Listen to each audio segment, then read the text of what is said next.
The subject of inequality was a common thread throughout Parliament today. The Workers' Party's Jamus Lim, one of the MPs who talked about the necessity for compassionate policy making, as well as an equal distribution of resources.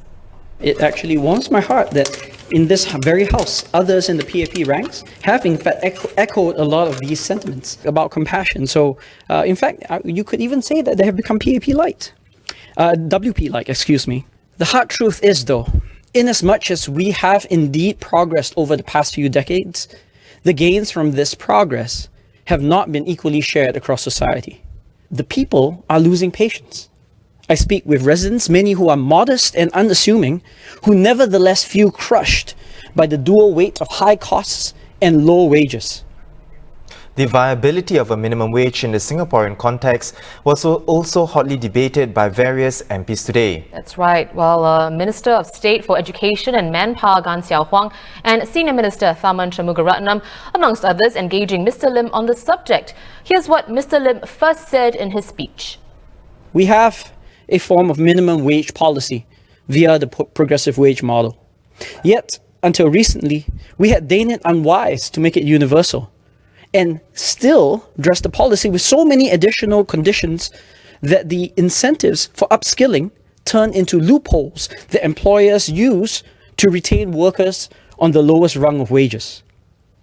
We warn against unaffordable costs and lost jobs, despite evidence that the majority of Singaporeans would be willing to pay more for essential services, and that the employment impact of a minimum wage is likely to be very limited. Mr. Jamus Lim seemed to have suggested that the implementation of minimum wage can be implemented with minimal impact on unemployment.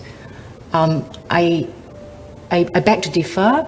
I think under current times, where businesses are being challenged and we're in a period of recession, there is a very real risk that if we were to introduce minimum wage, a universal minimum wage across all sectors, I think many of our lower wage workers may lose their jobs. And from low wage, they become no wage.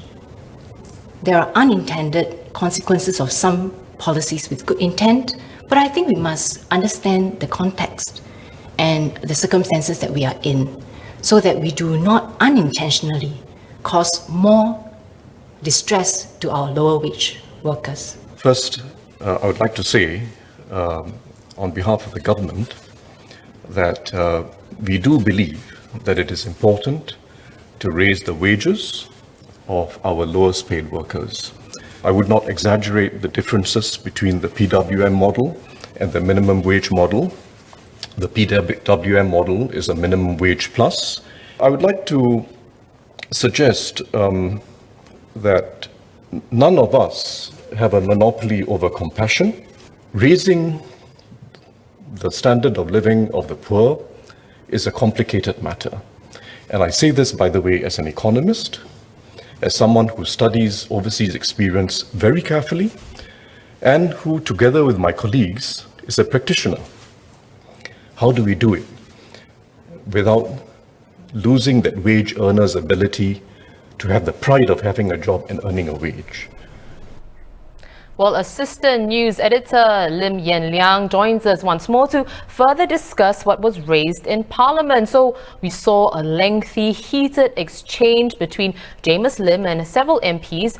In the interest of time, we could only show a bit of it. But Yen Liang, what do you make of this whole exchange? Who do you think made the strongest argument, so to speak? Well, the last clip we saw of SN Tharman, he wrapped up the debate quite nicely, I think, by going back to first principles. The idea that policy making isn't about so much a split between equity and efficiency, or that the government is not compassionate.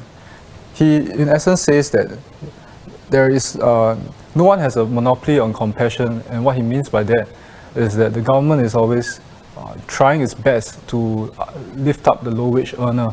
And as the previous PAP MPs who spoke after Dr. Lim's speech has said, drawing a straight line across and say this here is the minimum wage may not be the best way to do it in Singapore's context. That is why Singapore has adopted a three-pronged approach that has been raised a few times over the last few days debate. The progressive wage model, the workfare income supplement, and recommendations by the National Wage Council.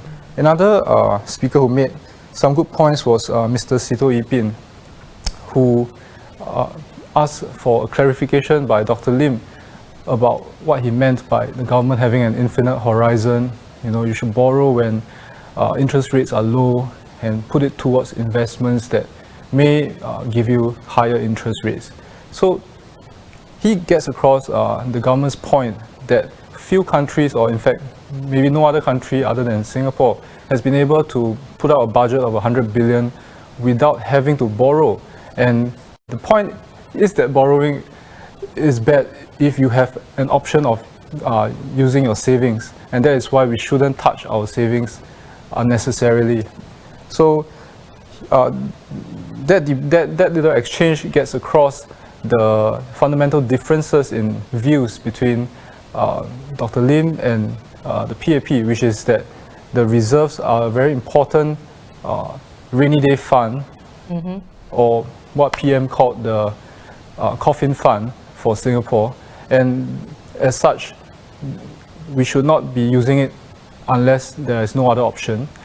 Going back to Dr. Lim's original address, what do you make of his justification for introducing minimum wage? Well, Dr. Lim says that there is, I quote him, reams and reams of academic data that show that a minimum wage that is well calibrated and introduced in a correct manner, you know, not too high and not too low, will have a minimal impact on jobs and will not increase unemployment. So some of the speakers after him tried to hold him to that and ask him, can you give examples of countries that have a minimum wage and yet have lower unemployment than Singapore? So Dr. Lim said he did not have such info on hand, and then his fellow WP MP, Leon Pereira, made the point that these two may not be causally linked.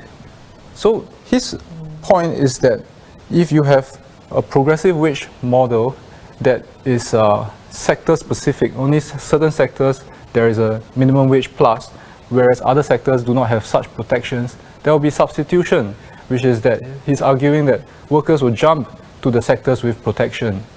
So he is saying that with a national minimum wage, you can prevent that at one fell swoop from happening, which the PAP MPs disagreed with, because they say that the PWM, while it may be now called minimum wage plus, the difference is that it's not an imposition on employers. It is something that is agreed to, what is the bearable level by various partners, you know, whether they are workers, unions, or companies.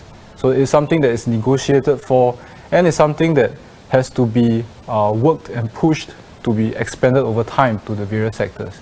Yen Liang, as you know, the Workers' Party has pushed for minimum wage at least since they were campaigning for GE 2020. Do you expect then that the subject will be revisited in future parliament sessions? And do you foresee the same level of debate that we saw earlier today? I think, as this being the opening session of parliament, that it is time for parties to state their first principles, their basic principles, their thrusts, and their political viewpoints. So, as the debate today showed, the number of speakers that came up for clarifications after Dr. Lim showed that this is not really a settled issue, at least among the parties. So we can expect more debate on this to arise. Although the PAP MPs also tried to get across that this is not a new debate, this is not a new topic. So, in my view, part of it is also on the onus is on new MPs to get up to speed on what is the state of the debate in Singapore. Well, thanks for that, Yen Liang. We've been speaking to assistant news editor at the Straits Times, Yen Liang. And if you want to see the exchange between Jamus Lim and the other MPs, it'll be on our YouTube channel.